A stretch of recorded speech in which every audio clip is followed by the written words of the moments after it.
Il y a des matchs où l'on comprend très vite que le score final ne dira jamais toute la vérité. Pas parce qu'il ment, mais parce qu'il ne suffit pas. Des matchs où chaque duel, chaque regard, chaque silence dans le stade raconte quelque chose de plus profond que le simple chiffre affiché au tableau. L'Algérie contre le Burkina Faso dans cette Coupe d'Afrique des Nations 2025 appartient à cette catégorie rare de rencontres qui ne cherchent pas à séduire par le spectacle immédiat, mais qui s'imposent par leur intensité, leur exigence et leur densité mentale. Un match lourd, sérieux, tendu, où rien n'a été donné et où tout a dû être gagné. Dès l'entrée des équipes sur la pelouse du grand stade de Marrakech, une chose frappe immédiatement. Il n'y a pas d'excitation excessive, pas de gestes inutiles, pas de sourires forcés.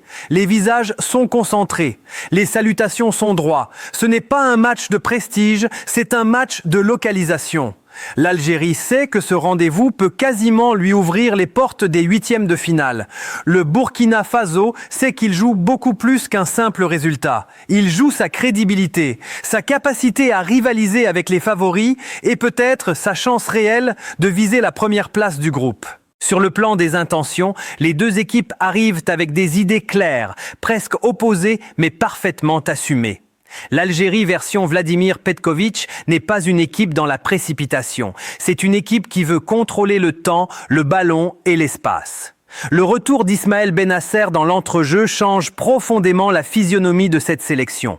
Avec lui, le jeu algérien retrouve de la fluidité, de la cohérence, une capacité à orienter proprement sous pression. Devant, Amine Gouiri incarne cette menace permanente, mobile, intelligente, capable de décrocher, d'attaquer la profondeur ou de fixer une défense. Le Burkina Faso, de son côté, n'avance pas masqué. Les étalons savent qu'ils n'auront pas la possession sur la durée. Ils acceptent ce rapport de force, mais ils le compensent par une discipline tactique remarquable. Le bloc est compact, resserré, mené par un Edmond Tapsoba autoritaire, calme, presque clinique dans ses interventions. Devant, la stratégie est limpide. Exploiter chaque transition avec la vitesse de Dango Ouattara et la puissance de Bertrand Traoré, capable de garder le ballon, de provoquer et de faire respirer son équipe. Le coup d'envoi confirme immédiatement cette opposition de philosophie. L'Algérie met le pied sur le ballon, multiplie les passes, cherche à étirer le bloc burkinabé. Le Burkina Faso ferme l'axe, coupe les lignes, force le jeu algérien vers les côtés. Les duels en milieu de terrain sont grossiers, parfois limités, mais toujours engagés. Ce n'est pas un match fluide, c'est un match dense. Chaque mètre gagné est une petite victoire. Les premières 20 minutes sont révélatrices. L'Algérie a le ballon, mais peu d'occasions nettes. Le Burkina Faso défend avec intelligence, sans paniquer, sans se jeter. À chaque récupération, la projection est immédiate. On sent que le plan burkinabé n'est pas de subir, mais de frapper au bon moment. La moindre erreur algérienne pourrait être punie. Et puis vient ce moment charnière, ce type de situation qui change le récit d'un match. À la 23e minute, une action dans la surface fait basculer l'équilibre. L'arbitre désigne le point de pénalité. Décision lourde, nécessairement discutée, mais assumée. Dans un match aussi fermé, ce genre d'opportunité devient capital. Riyad Mahrez prend le ballon. Le capitaine algérien ne se cache pas. Il s'élance, frappe avec calme, précision, sang-froid. Le gardien est pris à contre-pied. 1-0 pour l'Algérie. Ce mais ne tue pas le match, il le transforme. Psychologiquement, il libère les Fennecs. Tactiquement, il oblige le Burkina Faso à réfléchir à un scénario différent. Et c'est ici que l'Algérie montre quelque chose de très intéressant. Elle ne recule pas brutalement. Elle ne se contente pas de défendre bas. Elle continue de faire circuler le ballon, mais avec plus de sécurité, plus de gestion. Bennacer ralentit le jeu quand il le faut, accélère quand une brèche apparaît. La défense reste compacte, attentive aux appels dans le dos. Le Burkina Faso tente de réagir avant la pause. Quelques centres, quelques frappes lointaines, mais rien de véritablement dangereux. L'Algérie gère, sans briller, mais avec une maturité évidente. La mi-temps arrive sur ce score de 1-0, un score fragile, mais mérité au regard de la maîtrise globale. Le retour des vestiaires marque une nouvelle phase du match. Le Burkina Faso revient avec plus d'intensité, plus d'agressivité dans le pressage. Les lignes montent. Le message est clair, il faut égaliser. Les premières minutes de la seconde période sont les plus délicates pour l'Algérie.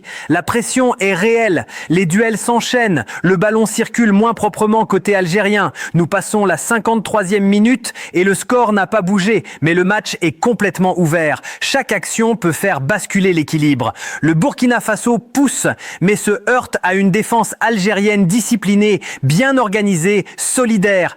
Les centres sont repoussés, les secondes ballons se disputent avec acharnement. On a envoyé une équipe algérienne qui accepte de souffrir sans paniquer. C'est dans cette phase que la différence mentale apparaît clairement. L'Algérie ne joue pas dans l'urgence. Elle gère les temps faibles, accepte de défendre, puis ressort proprement dès que possible. Le Burkina Faso, malgré sa générosité, manque parfois de justice dans le dernier geste, dans la dernière passe. Les intentions sont là, mais l'efficacité fait défaut. Les changements apportent de l'énergie, mais ne modifient pas profondément l'équilibre du match. Le temps s'écoule, la tension monte et chaque minute rapproche l'Algérie de son objectif. Ce n'est pas un match spectaculaire, mais c'est un match de haut niveau, un match de tournoi, un match où la gestion première sur l'excitation. Au coup de sifflet final, ce score de 1-0 raconte une histoire simple en apparence, mais riche en enseignements. L'Algérie a gagné parce qu'elle a su contrôler le match, gérer les moments clés, rester fidèle à son plan. Le Burkina Faso a perdu, mais sans s'effondrer, sans renier ses principes, en démontrant une solidité qui laisse penser qu'il peut encore jouer un rôle important dans cette CAN. Ce match est une leçon de football africain moderne, une leçon sur la patience, la discipline, la maturité, une leçon qui rappelle que dans une Coupe d'Afrique des Nations, les victoires se construisent souvent dans la souffrance, dans les détails, dans la capacité à rester lucide quand l'intensité est maximale. L'Algérie sort renforcée de ce duel. Elle n'a pas seulement gagné un match, elle a confirmé une progression, une identité, une crédibilité. Le Burkina Faso, malgré la défaite, sort avec des réponses, mais aussi des questions à régler. Et c'est exactement ce que l'on attend d'un grand match de groupe. Des certitudes pour les uns, des ajustements nécessaires pour les autres.